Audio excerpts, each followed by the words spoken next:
నిజామాబాద్లో పసుపు బోర్డు నేడు వర్చువల్గా ప్రారంభించనున్న గోయల్ అరవింద్ బోర్డు చైర్మన్ గా పల్లె గంగారెడ్డి ఉత్తర్వులు జారీ చేసిన కేంద్ర వాణిజ్య శాఖ. నిజామాబాద్ ప్రజల కళ, నిజామాబాద్ ప్రజల కళనే కాదు, తెలంగాణ రైతుల కళ నెరవేరింది. పసుపుకు సంబంధించి పసుపు రైతులు చాలా కాలంగా దానికి సంబంధించి అడుగుతా ఉన్నారు. అయితే నిజామాబాద్ ఎంపీగా ఉన్నటువంటి అరవింద్ అంటే ధరంపూర్ అరవింద్ ఎన్నికల ప్రచారంలో భాగంగా 100% నేను పసుపు బోర్డు తీసుకొస్తా అని చెప్పేసి ఆయన ఒకటి బాండ్ పేపర్ రాసి అక్కడ రైతులకు ఇచ్చేసిండ్రు.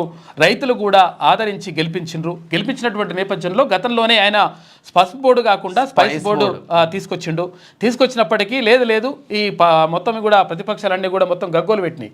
అంటే పసుపు బోర్డు తీసుకొస్తాడు, తీసుకురాలి అట్లా అని చెప్పేసినాడు. స్పైస్ బోర్డులో కూడా ఇక్కడ సుగంధ ద్రవ్యాల్లో పసుపు కూడా ఉంటుంది.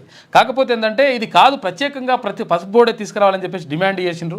అయినప్పటికీ నేను 100% చేస్తాన్న మాట నేను చెప్పిన మాట నిలబెట్టుకుంటా అని చెప్పేసి ధరంపూర్ అరవింద్ చెప్పిండు.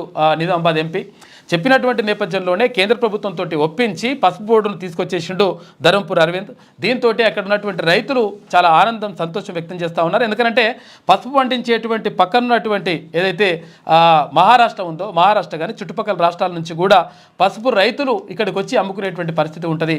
కాబట్టి ఒక మంచి పరిణామం అని కూడా చెప్పుకోవచ్చు. తెలంగాణ రాష్ట్రానికి ఒక మంచి పెద్ద అసెట్ అని కూడా చెప్పుకోవచ్చు. నిజామాబాద్లో జాతీయ పసుపు బోర్డు మంగళవారం ప్రారంభం కానున్నది.